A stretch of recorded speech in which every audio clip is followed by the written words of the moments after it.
Hello दोस्तों, नमस्कार। आप सभी को जो मैं स्टडी सेंटर बाय मुकेश का कोचिंग में आप सभी का स्वागत है। आज आप सभी के सम्मुख में एक ऐसे टॉपिक्स को डिस्कस करने जा रहा हूं जो विश्व के लिए एक अत्यंत गंभीर समस्या है। आज का मेरा टॉपिक है बेरोजगारी, यानी अनएम्प्लॉयमेंट प्रॉब्लम।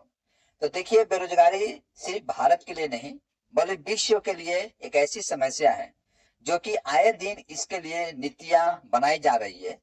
लेकिन कुछ हद तक पहले के तुलना में बेरोजगारी आज कम है, लेकिन पूर्ण रूप से सरकार जो है आज भी निजात इस पर नहीं पाई है। तो बेरोजगारी जो है कई तरह के होते हैं। जैसे कि मान लीजिए, बेरोजगारी को देखा जाए तो बेरोजगारी को मुख्य रूप से आप दो भागों में बांट सकते हैं। एक ग्रामीण बेरोजगारी और दूसरा है शहरी बेरोजगारी। तो देखिए, ग्रामीण बेरोजगारी उसको बोलते हैं जो ग्राम में रहकर, यानी जो गांव में रहकर जो बेरोजगार है उसको हम ग्रामीण बेरोजगारी बोलेंगे। और जो शहर में रहकर बेरोजगार है उनको हम शहरी बेरोजगारी बोलते हैं। तो देखिए, बेरोजगारी का अलग अलग डेफिनेशन भी है। हर देश का अपना अपना एक डेफिनेशन होता है।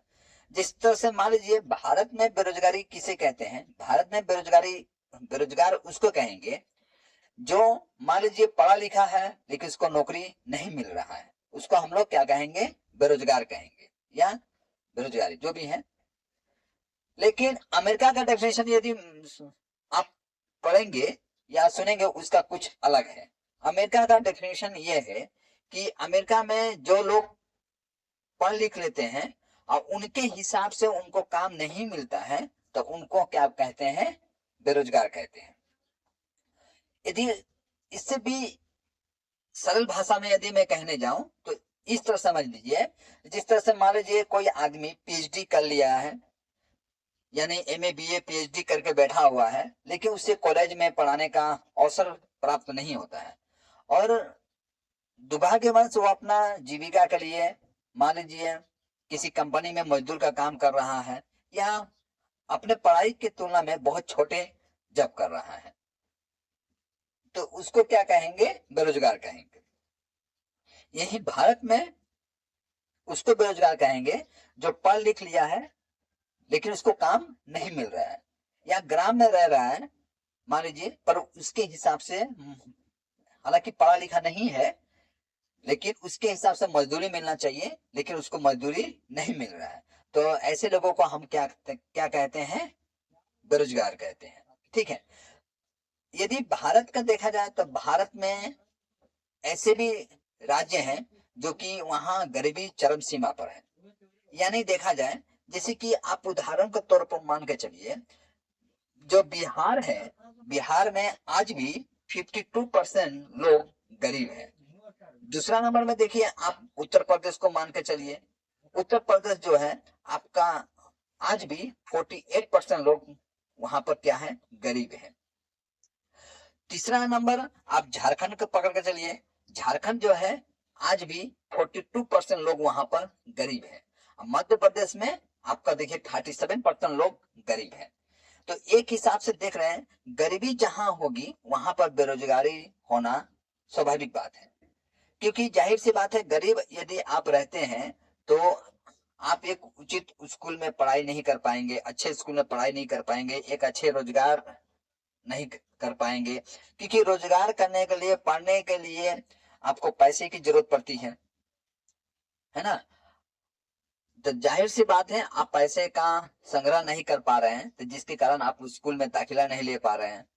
तो दाखिला नहीं ले पा रहे हैं तो यानी पढ़ाई नहीं कर पा रहे हैं। पढ़ाई नहीं कर पा रहे हैं तो जाहिर सी बात है आपको जॉब मिलना आपके लिए अत्यंत कठिन हो जाता है। तो ये समस्या जो है सिर्फ भारत के लिए नहीं है, बल्कि विश्व में ऐसे कई देश हैं जहां उनके यहाँ पर भी बेरोजगारी जो है चरम सीमा पर है। उदाहरण के तौर पर आप दक्षिण अफ्रीका का नाइजीरिया को पकड़ के चलिए। दक्षिण अफ्रीका का नाइजीरिया एक ऐसा कंट्री है जहां भी आज भी लोग भुखमरी का शिकार है। ठीक है।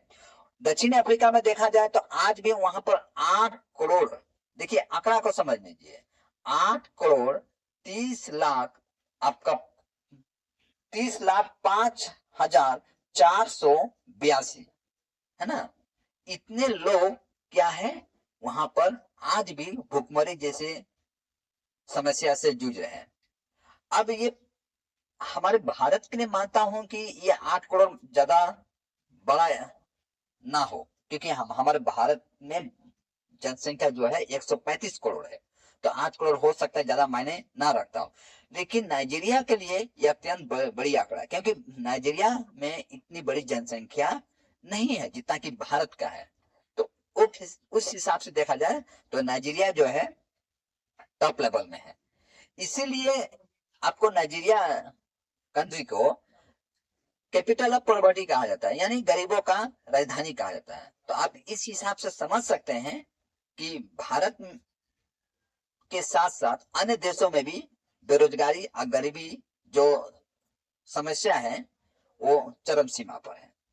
हालांकि देखिए, भारत अपने गरीबी और बेरोजगारी जैसी समस्या से निजात पाने के लिए आए दिन कुछ ना कुछ नीतियां ला रही है ताकि इससे निजात पाया जा सके, पर पूर्ण रूप से अभी भी निजात नहीं पाई है। ठीक है, भारत भी इस समस्या से जूझ रहा है। भारत में देखा जाए, आज भी भारत में यदि भुखमरी का रैंक देखा जाए तो हमारा भुखमरी का रैंक है 127, और बेरोजगारी का रैंक देखा जाए तो 122 है। तो ये अपने आप में एक बड़ी आंकड़ा रखता है। ठीक है, तो अब समस्या है कि देखिए, जो गांव के लोग हैं वो किन किन असुविधाओं का सामना कर रहे हैं, माने उनकी कौन कौन सी प्रॉब्लम आ रही है जिसके कारण उन्हें रोजगार नहीं मिल पा रहा है। तो देखिए, ऐसी बहुत सारी समस्या है। जैसे कि मान लीजिए ग्राम के जो लोग हैं, मान लीजिए पढ़े लिखे नहीं है, लेकिन वो मजदूरी करने के लिए पूर्ण रूप से परफेक्ट है, मतलब मजदूरी कर सकते हैं, लेकिन उनको मजदूरी नहीं मिल पा रहा है। तो जैसे कि उदाहरण के तौर पर पकड़ के चलिए, उनके पास जमीन का नहीं होना, अपना जमीन नहीं होना, खेती गृहस्थी करते हैं पर खेती के लिए अपना जमीन नहीं है, वो क्या करते हैं, दूसरे के जमीन पर खेती करते हैं। और जो फसल का उत्पादन होता है उसका 50% भूमि मालिक को देना पड़ता है। इससे क्या हो रहा है, उनका जो 50% में उनका परिवार को चलाना है और 50% भूमि मालिक को देना है, तो वो जो 50% जो प्राप्त करते हैं उससे अपना परिवार का भरण पोषण करने में वो सक्षम नहीं होते हैं। इससे उनके लिए अत्यंत असुविधा होने लगती है। अब वो गांव छोड़कर जाते हैं शहर में काम करने के लिए, तो जब शहर में जाते हैं तो क्वालिफिकेशन नहीं है, तो वहां पर भी उनको मजदूरी मिलता है। मजदूरी मिलता है तो 1 महीना काम करते हैं, दूसरा महीना उनको पुनः गांव लौट के आना पड़ता है, क्योंकि उनके जगह पे उनसे पढ़ा लिखा आदमी आ जाता है। तो जाहिर सी बात है, जो मालिक है, ठेकेदार है, उनको छोड़कर दूसरे को रख लेता है। इस हिसाब से दर दर ये भटकते चलते हैं। तो गांव के लोग भी बेरोजगारी जैसी समस्याओं से जूझ रहे हैं। दूसरी नंबर यह है कि मौसम का मार को भी सह रहे हैं।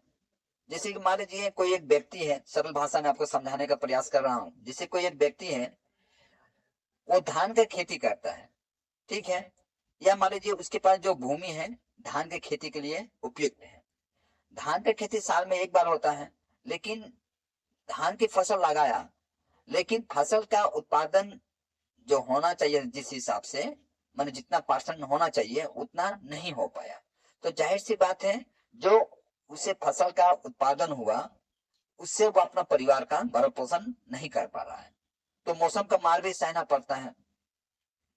अच्छा, तो तीसरा पॉइंट ये पकड़ के चलिए आप कि यदि शारीरिक रूप से खेती करने के लिए सक्षम नहीं है वो व्यक्ति, गांव में रह रहा है पर ना वो पढ़ा लिखा है और ना ही उसके पास पैसा है कि वो कहीं दुकान खोलकर बैठकर कमा सकता है।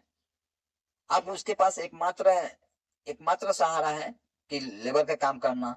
तो लेबर का काम करने के लिए यानी मजदूरी करने के लिए आपको शरीर से सशक्त होना अत्यंत आवश्यक है, पर वो व्यक्ति शारीरिक रूप से सक्षम नहीं है, मतलब काम करने के लिए सक्षम नहीं है।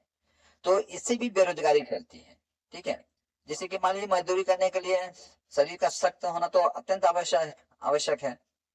आपके भुजाओं में पावर होना पड़ेगा, तभी तो आप ईटा उठा पाएंगे, माटी उठा पाएंगे, या कोई भारी भरकम शरीर भारी भरकम वस्तु को उठा पाएंगे। ठीक है, तो वो व्यक्ति उठाने में सक्षम नहीं है, तो जाहिर सी बात है तो वो कमा नहीं पा रहा है, तो इससे भी बेरोजगारी फैलती है। अच्छा, अब हम चलते हैं शहर की तरफ। देखिए शहर में बेरोजगारी कैसे फैलती है। शहर में बेरोजगारी जानते हैं कि शहर के पास, शहर के लोगों के पास गांव की तुलना में पैसा होते हैं, पर उनका खर्चा भी उसी हिसाब से होता है। जैसे कि रूम भाड़ा, पानी के लिए खर्चा, बिजली के लिए खर्चा, ट्रांसपोर्ट के लिए खर्चा, मेडिकल खर्चा, और आपका शिक्षा में खर्चा, हर तरह का खर्चा करते हैं। तो इस हिसाब से देखा जाए तो उनके पास भी जितना पैसा होना चाहिए था उतना नहीं हो पाता है। आज भी शहर में देखा जाए, शहर में भी आज बहुत बड़ी आंकड़ा में लोग जो हैं आज भी रोड पर सोते हैं। 18 करोड़ लोग आज भी भारत में रोड पर सोते हैं। दिल्ली, बंबई, गुजरात कहीं जाते हैं काम करने के लिए, उनको उतना मजदूरी नहीं मिलता है जिस मजदूरी से वो एक घर भाड़ा लेकर, किराए पर लेकर वो रह सके। आज भी एक रूम भाड़ा लेने जाइए तो कम से कम 1500 रुपया। यदि उस व्यक्ति को 10,000 का काम मिलता है तो सोच लीजिए 1500 रुपया उसे रूम भाड़ा देना है। इसके बाद पानी के लिए, इसके बाद इलेक्ट्रिक के लिए यानी बिजली के लिए, इसके बाद ट्रांसपोर्ट खर्चा, यानी आप जहाँ डेरा से आपको कंपनी तक जाना है तो उसके लिए आने जाने का जो किराया है वो भी खर्चा, इसके बाद खाने का खर्चा। एक हिसाब से देखिए लास्ट में से महीने में बचता है 2000 रुपया। तो जाहिर सी बात है 2000 रुपया से वो अपने फ्यूचर का जो प्लानिंग है उसे सफल नहीं कर सकता है। तो इस हिसाब से आप समझ सकते हैं कि शहर में भी बेरोजगारी जैसी समस्या है। अच्छा, अब हम देखते हैं ग्रामीण जो बेरोजगारी है, ग्रामीण बेरोजगारी को दो भागों में बांट सकते हैं। एक है मौसमी बेरोजगारी और है छद्म बेरोजगारी। तो देखिए छद्म बेरोजगारी, मौसमी बेरोजगारी तो जैसे कि मैं थोड़ा समय पहले में किया आपसे कि मौसम पर डिपेंडेंट होना। जैसे कि मान लीजिए धान की खेती कर रहे हैं तो आपको पानी के ऊपर डिपेंड होना है, निर्भर होना है, लेकिन बारिश नहीं हुआ, जिस हिसाब से बारिश होना चाहिए था उस हिसाब से बारिश नहीं हुआ, तो आपकी फसल की पैदावार अच्छा नहीं होगा। तो जब फसल का पैदावार अच्छा नहीं होगा तो जाहिर सी बात है आप बेरोजगार ही माना जाएगा आपको। ठीक है, क्योंकि उस हिसाब से, जिस हिसाब से आपको चलना चाहिए था उस हिसाब से आप नहीं चल पाएंगे। ठीक है, तो उसे कहेंगे मौसमी बेरोजगारी। छद्म बेरोजगारी देखिए, छद्म बेरोजगारी ये होता है कि जैसे कि मान लीजिए आपके पास 1 बीघा जमीन है, तो 1 बीघा जमीन पर खेती करके, मान लीजिए उदाहरण के तौर पर बता रहा हूं आपको, ज्यादा भी हो सकता है, 1 बीघा जमीन पर मान लीजिए एक व्यक्ति खेती करके अपना जीविका चला सकता है। लेकिन उसी जमीन पर 8 आदमी हैं, 10 आदमी हैं, खेती कर रहे हैं, तो उससे कहेंगे छद्म बेरोजगारी। छद्म बेरोजगारी कहने का मतलब एक काम को मान लीजिए जहां 2 आदमी कर सकते हैं उसी काम को 8 आदमी कर रहे हैं, तो 8 आदमी कर रहे हैं, जाहिर सी बात है तो उसके जो इनकम है उस इनकम में डिवाइड हो गया। तो जो 6 लोग हैं वो छद्म बेरोजगारी के अंतर्गत माना जाएगा। मतलब उस 1 बीघा जमीन को 2 आदमी खेती करके आराम से अपना जीविका चला सकते थे, लेकिन उसी जमीन को 8 लोग या 9 लोग मिलकर करते हैं। तो जो 5, 6, 7, 8 जो लोग बच गए, यानी 7 लोग बच गए, तो वो क्या होंगे, छद्म बेरोजगारी होंगे। यदि 9 लोग उस पर काम कर रहे हैं तो, लेकिन कैपेसिटी कितना था जमीन का काम करने के लिए, 2 व्यक्ति का, 2 व्यक्ति आराम से काम करके मान लीजिए अपना जीविका चला सकते हैं। आशा करता हूं कि आपको समझ में आ रहा होगा। अब शहरी बेरोजगारी देखिए, शहरी बेरोजगारी को 2 भागों में बांटा गया है। एक औद्योगिक बेरोजगार, ठीक है, और तीसरा है शिक्षित बेरोजगार। तो औद्योगिक बेरोजगार क्या होता है और शिक्षित बेरोजगार क्या है। औद्योगिक बेरोजगार ये होता है जैसे कि मान लीजिए आप कंपनी में काम करने जा रहे हैं, ठीक है, शहर में कंपनी में काम करने जा रहे हैं, लेकिन जिस हिसाब से आप काम खोज रहे हैं उस हिसाब से आपको काम नहीं मिल पा रहा है। ठीक है, यानी यानी मान लीजिए औद्योगिक बेरोजगार जो है ये कई तरह के होते हैं। जैसे कि मान लीजिए आप जिस कंपनी में काम कर रहे हैं उस कंपनी का प्रोडक्शन उतना नहीं हो रहा है, तो जाहिर सी बात है जब कंपनी का प्रोडक्शन उतना नहीं होगा यानी उत्पादन नहीं हो रहा है, तो कंपनी क्या करेगी, मजदूर का कटलमंड करेगी, मतलब कम मजदूर रखेगी। आज तक मान लीजिए वो 500 मजदूर रख रही थी, अब बोले कि भैया मेरा प्रोडक्शन उतना नहीं हो रहा है, हम 200 रखेंगे, तो वो 300 जो मजदूर हैं उनको घर आना पड़ जाएगा। तो वो 300 जो लोग निकल गए कंपनी से, तो जाहिर सी बात है उनके सामने बेरोजगारी जैसी समस्या आकर खड़ी हो गई, यानी मंदी बोलते हैं उससे। दूसरा पॉइंट देख लीजिए,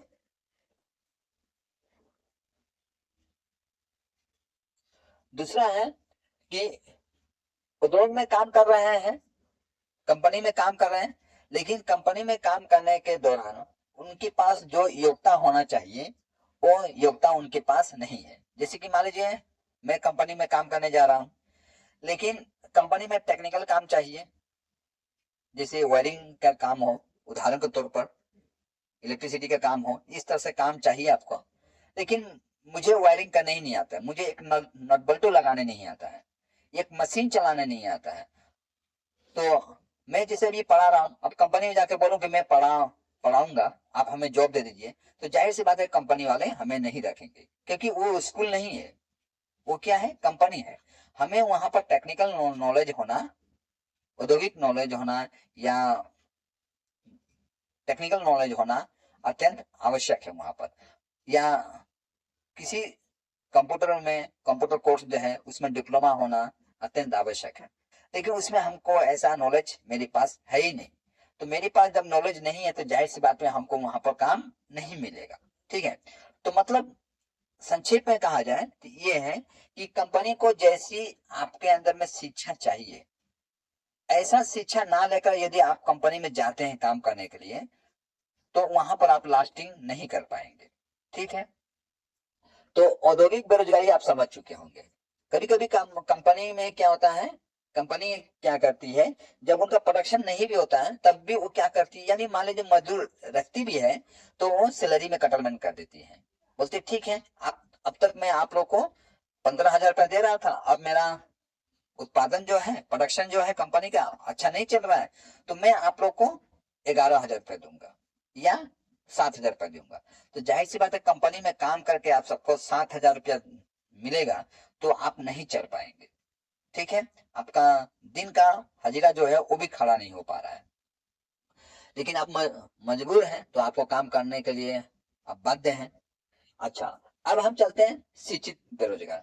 देखिए शिक्षित बेरोजगार क्या होता है, शिक्षित बेरोजगार उसको कहेंगे जैसे कि मान लीजिए पढ़ लिख लिए लेकिन आपको काम नहीं मिल रहा है, जिस हिसाब से आप काम खोज रहे हैं आपको काम नहीं मिल रहा है, अब मजबूरन आपको छोटे मोटे काम करना पड़ रहा है, प्राइवेट में किसी के यहाँ काम करना पड़ रहा है, या दो चार बच्चे को ट्यूशन पढ़ा के आप अपना जीविका चला रहे हैं, तो आप क्या है, शिक्षित बेरोजगार है।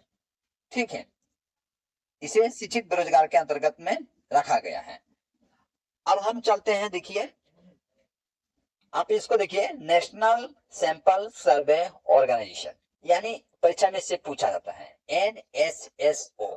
ये NSSO क्या है, देखिए ये भारत में कितने लोग बेरोजगार हैं, यह आंकड़ा जो आपको प्राप्त होता है, ये कौन हमें देता है, ये आपका NSSO यानी नेशनल सैंपल सर्वे ऑर्गेनाइजेशन। ये परीक्षा में आपसे पूछा जा सकता है। ठीक है, आप इसको लिख लीजिएगा। ठीक है, अब देखिए, अब ये जो आंकड़ा निकालती है कि भारत में कितने लोग बेरोजगार हैं, किस हिसाब से निकालेगी, तो ये आंकड़ा कुछ इसके बेस पर निकालती है, समानता के आधार पर या चालू वर्ष के आधार पर। वर्ष में देखती है कि हमारे यहाँ कितने लोग बेरोजगार हैं, ठीक है, या उनके जीवन स्तर को देखती है, क्योंकि बेरोजगार उसको भी कहेंगे, बेरोजगार यदि आपको देखना है तो लिविंग अप मोड, यानी लोगों का जो जीवन का जीने के जो शैलियां है उसको भी देखकर आप निकाल सकते हैं कि ये व्यक्ति के पास रोजगार है या नहीं है। तो जैसी बात है, यदि आपका रहन सहन यानी जिस हिसाब से आपको रहना चाहिए वो यदि आपके पास वो सुविधा नहीं है तो आप बेरोजगार है, क्योंकि बेरोजगार है तभी आपके पास, मान लीजिए आपके जगह पर मोटरसाइकिल कार नहीं होकर आपके पास क्या है, एक टूटी फूटी साइकिल है या वो भी नहीं है, तो जाहिर सी बात है आप बेरोजगार हैं, इसलिए वो साधन को आप नहीं रख पा रहे हैं। तो समानता के आधार पर या चालू वर्ष के आधार पर। दूसरा नंबर है चालू दैनिक आधार पर। ठीक है, दैनिक जो जीवन जीने की जो शैलियां होती है उसके आधार पर भी ये निकालती है कि भारत में कितने लोग रोजगार हैं या कितने लोग बेरोजगार हैं। चालू साप्ताहिक आधार पर, सप्ताह के आधार पर ही देखती है, मतलब जब ये निकालेगी कि हमारे भारत में कितने लोग बेरोजगार हैं तो इन तीन टॉपिक्स को वो बड़ी बारीकी से अध्ययन करती है। माने इन टॉपिक्स पर, तीन जो टॉपिक्स देख रहे हैं ये तीन टॉपिक्स पर वो क्या करती है, फोकस करती है, जिससे वो सही आंकड़ा निकाल पाए कि भारत में कितने लोग गरीब हैं या कितने लोग धनी हैं, या कितने लोगों को रोजगार मिला है या कितने लोगों को रोजगार नहीं मिला है। अब सबसे इंपॉर्टेंट टॉपिक्स है कि बेरोजगारी का प्रमुख कारण क्या है। देखिए बेरोजगारी का प्रमुख कारण जैसे कि जानते हैं बहुत सारे कारण हैं। तो बेरोजगारी का प्रमुख कारण यदि देखा जाए तो पहला कारण है जनसंख्या का तेजी से बढ़ना। तो देखिए जाहिर सी बात है जनसंख्या यदि आपके यहाँ तेजी से बढ़ रहा है, भारत जैसे देश जो है, अभी जैसे कि जानते हैं पहले चीन था कि विश्व में सबसे ज्यादा जनसंख्या चीन का था, लेकिन वर्तमान में भारत है। भारत की जनसंख्या लगभग 135 करोड़ को पार कर रहा है। वहीं चीन देखिए भारत की जनसंख्या की तुलना में कम है। तो जाहिर सी बात है जनसंख्या जितना बढ़ेगा आपके सामने गरीबी और बेरोजगारी जैसी समस्या उतना ही जटिल हो जाएगी। अब 135 करोड़ के लोग सरकार पर डिपेंड हो जाए कि मुझे नौकरी दीजिए, तो जाहिर सी बात है सरकार देने में कभी भी सक्षम नहीं हो पाएगी, क्योंकि 135 करोड़ जो आंकड़ा है ये अपने आप में बहुत बड़ी आंकड़ा है, और इतने लोगों की समस्याओं का समाधान करने के लिए आपके पास संपदा का होना उतना ही आवश्यक है। तो आज भी देखा जाए तो भारत जैसे देश इस समस्या को माने गरीबी से निजात पाने में सक्षम नहीं है। हालांकि पहले की तुलना में आज थोड़ी बहुत डेवलप हो चुका है, ठीक है, लेकिन पूरी तरह नहीं हुआ है। तो जनसंख्या का तेजी से बढ़ने से भी क्या होता है, आपके यहाँ बेरोजगारी की समस्या उत्पन्न होती है, किसी की असंतोषजनक उन्नति। अब जैसे कि मैं थोड़े समय पहले कहा कि यदि मान लीजिए आप कृषि पर डिपेंडेंट है, लेकिन कृषि का जिस तरह से पैदावार होना चाहिए था, यानी फसल का पैदावार जिस तरह से होना चाहिए था उस तरह से फसल का पैदावार नहीं हो पा रहा है, ठीक है, तो उससे भी क्या होता है, आपको बेरोजगारी फैलेगा। प्रचंड बेरोजगारी, प्रचंड बेरोजगारी कहने का मतलब देखिए जैसे कि मैं थोड़ी देर पहले बताया कि एक काम को जहां मान लीजिए किसी काम को दो आदमी कर सकते थे, उसी काम को अब क्या कर रहे हैं, पांच आदमी काम कर रहे हैं। तो पांच आदमी काम कर रहे हैं जो, तो जाहिर सी बात है मान लीजिए आप अपने घर में ईटा गिराए हैं 2,000 रुपया, 2,000 का ईटा गिराए हैं, सॉरी 2,000 रुपया का नहीं, 2,000 ईटा गिराए हैं। उस ईटा को मान लीजिए तीन आदमी कैरी कर सकते थे, मैंने आपको घर में ढुका सकते थे, लेकिन उसी, अब आपको क्या करना चाहिए था, प्रत्येक व्यक्ति को 600 दो माने 1,200 रुपया दे देना चाहिए था, या देंगे आप, लेकिन उसी काम को वहां पर 6 आदमी कर रहे हैं, तो आप क्या कर रहे हैं, सबको जो मजदूरी है उसमें कटौती कर दिए हैं, और आप 200 करके दे रहे हैं, 6 आदमी को 200। अब उस व्यक्ति को जहां 600 रुपया मिलना चाहिए था पर व्यक्ति को, अब वो व्यक्ति कितना रुपया लेके जा रहा है, 200 रुपया लेके जा रहा है।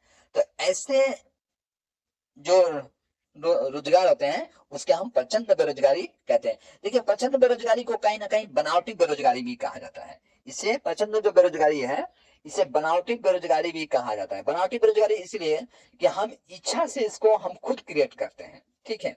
यदि हमको पता है कि इस जगह पर तीन तीन आदमी काम है, यहाँ पर 8 आदमी आ गए, तो हमें वहां नहीं जाना चाहिए, लेकिन मरता क्या नहीं करता, अब उसके पास वो व्यक्ति सोचता है कि चलो समथिंग बेटर देन नथिंग, नहीं से कुछ भला, हम वहां जाकर कम से कम हमको 200 रुपये तो प्राप्त हो जाएगा। देखिए गांव में आज भी गांव ऐसे हैं कि गांव में 100-150 रुपया के लिए मारा पीटी लग जाता है, क्योंकि जानते हैं 100-150 रुपया हो सकता है शहर के लोगों के लिए एक बड़ी आंकड़ा ना हो, लेकिन गांव के लोगों के लिए आज भी 100-150 रुपया एक बड़ी आंकड़ा है। आप इसको मान के चलिए, इसे झुटलाया नहीं जा सकता है। यदि आपको यकीन ना हो तो गांव में एक बार आप सर्वे करके देख लीजिए। आज भी गांव के लोगों के लिए 100-150 रुपया पर दिन के लिए बहुत बड़ी आंकड़ा है। उनके 100-150 रुपया डेली कमा के आते हैं, वो उसी कमाई से उनका परिवार भी चलता है। ठीक है, तो तीसरा नंबर देखिए, मंथन गति का औद्योगिकरण। मंथन गति का औद्योगिकरण कहने का मतलब यह है कि कंपनी को जिस तरह से डेवलप होना चाहिए, मतलब जिस तरह से कंपनी का विकास होना चाहिए, उस तरह से कंपनी का विकास नहीं होगा तो जाहिर सी बात है वो ज्यादा मजदूर नहीं रखेगा। तो ज्यादा मजदूर नहीं रखेगा तो इससे भी क्या होगा, बेरोजगारी फैलेगा। जैसे कि आप 2023 का एक आंकड़ा है, 2023 का अगस्त महीना का आंकड़ा है कि पहले की तुलना में अभी का जो कंपनी है, माने औद्योगिक सेक्टर है आपका, 10.3% क्या हुआ है, उन्नत हुआ है, मतलब डेवलप हुआ है। ठीक है, पहले की तुलना में। तो मंथन गति का औद्योगिकरण मतलब औद्योगिकरण हो भी रहा है तो उतना स्पीड से नहीं हो रहा है जिस हिसाब से हमारी समस्या का समाधान होना चाहिए। आपको लगता होगा कि कंपनी तो बहुत सारे हैं, ठीक है, लेकिन वो भी हमारे समस्याओं को यदि देखा जाए तो समस्या के हिसाब से देखा जाए तो वो उतना नहीं है जितना हमें हमारे समस्या को समाधान करने के लिए होना चाहिए था। ठीक है, तो मध्यम गति का औद्योगिकरण से भी क्या होता है, बेरोजगारी जैसी समस्या उत्पन्न होता है। अब अंग नंबर में देखिए, दोषपूर्ण शिक्षा थी जो कि मैं आपको यहाँ पर बताया, शिक्षित बेरोजगार नहीं, सॉरी यहाँ पर बताया औद्योगिक बेरोजगार। दोषपूर्ण शिक्षा पूरी, दोषपूर्ण शिक्षा व्यवस्था मतलब कहने का मतलब जिस तरह से काम करने के लिए जो हमारे अंदर में शिक्षा चाहिए वो शिक्षा हमारे पास नहीं है। ठीक है, तो जिसके कारण हम क्या है, हमें वहां पर काम नहीं मिल पा रहा है। तो इससे भी क्या होता है, बेरोजगारी की समस्या उत्पन्न हो जाएगी। अच्छा, 4 नंबर में है जो कि आखिरी पॉइंट है, निर्धनता के कारण मतलब गरीबी के कारण। तो जाहिर सी बात है यदि आप गरीब हैं तो जाहिर सी बात है आप उचित शिक्षा प्राप्त नहीं कर पा रहे हैं। जब उचित शिक्षा प्राप्त नहीं कर पा रहे हैं तो आपके सामने बेरोजगारी की समस्या उत्पन्न होने वाली है, इसको मान के चलिए आप। ठीक है, तो गरीबी के कारण भी क्या होता है, समाज में बेरोजगारी जैसी समस्या उत्पन्न होने लगती है। ठीक है, तो इस हिसाब से मैं आज आप लोगों को बेरोजगारी समस्या के बारे में संक्षेप में वर्णन किया हूं। आशा करूंगा कि आपको मेरा ये